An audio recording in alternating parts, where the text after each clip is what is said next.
नमस्कार दोस्तों, मैं हूं हरीश शंकर और आप देख रहे हैं टुडेज वर्ल्ड। आज हम बात करेंगे एक ऐसे मुद्दे की जो वाकई में पूरे मिडिल ईस्ट को हिला चुका है। ईरान और इजराइल के बीच सीज फायर की घोषणा, लेकिन उस पर भी छाया है संदेह और मिसाइलों की धुआं। शुरुआत एक चौंकाने वाली रात। कल रात कुछ ऐसा हुआ जो किसी ने एक्सपेक्ट नहीं किया था। अचानक से ईरान ने अमेरिका के मिलिट्री बेस पर 12 मिसाइल दाग दिए। कतर और इराक में मौजूद बेस पर अमेरिका ने तुरंत क्लेम किया कि उन्होंने लगभग सभी मिसाइल इंटरसेप्ट कर ली। एक मिसाइल किसी खाली जगह पर गिरी, कोई जानमाल का नुकसान नहीं हुआ। पर असली हैरानी तब हुई जब डोनाल्ड ट्रंप ने सोशल मीडिया पर जाकर बधाई दे दी। बोल दिया कि ईरान और इजराइल के बीच सीज फायर हो गया है, अब 6 घंटे के अंदर युद्ध पूरी तरह खत्म हो जाएगा। पर क्या सच में सीज फायर हो गया? बात कुछ और ही निकली। ईरान ने ट्रंप के इस सीज फायर ऐलान को पूरी तरह से रिजेक्ट कर दिया। ईरान की सरकारी मीडिया ने साफ कहा कि ऐसा कोई एग्रीमेंट नहीं हुआ है, ये सब झूठ है। और इस बीच इजराइल पर लगातार मिसाइलें गिरती रहीं। इजरायली डिफेंस फोर्सेस के ट्विटर हैंडल पर देखिए, हर घंटे अपडेट आ रहा है कि ईरान फिर से हमला कर रहा है। मतलब जिस वक्त ट्रंप बोल रहे थे बधाई हो, उसी समय तेल अवीव और बेरशेबा में सायरन बज रहे थे। नेतन्याहू की चुप्पी और ट्रंप की सक्रियता।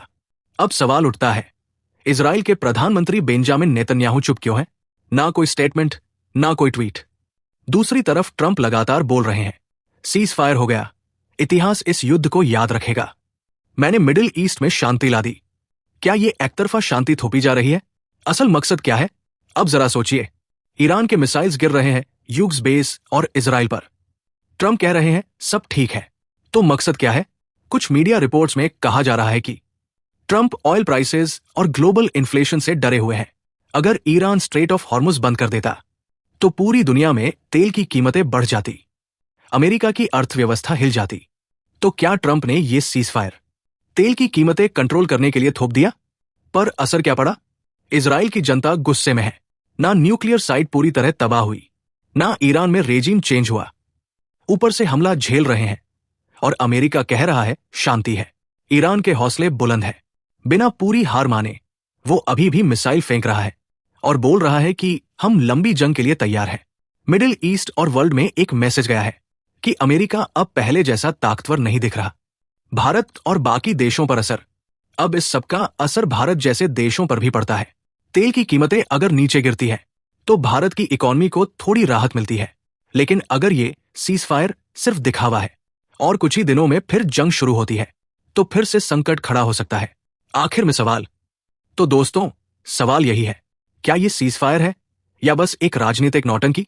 क्या ट्रंप ने अमेरिका के इकोनॉमिक इंटरेस्ट को इजराइल की सुरक्षा से ऊपर रख दिया? क्या इजराइल इस शांति को सच मानेगा या फिर जल्द ही एक नया हमला देखने को मिलेगा? आपका क्या मानना है? नीचे कमेंट में अपनी राय जरूर बताइए। और ऐसे ही सटीक, सच्ची और साफ अंतर्राष्ट्रीय खबरों के लिए जुड़े रहिए टुडेज वर्ल्ड के साथ। मैं हूं हरीश शंकर, फिर मिलेंगे एक नए अपडेट के साथ। धन्यवाद।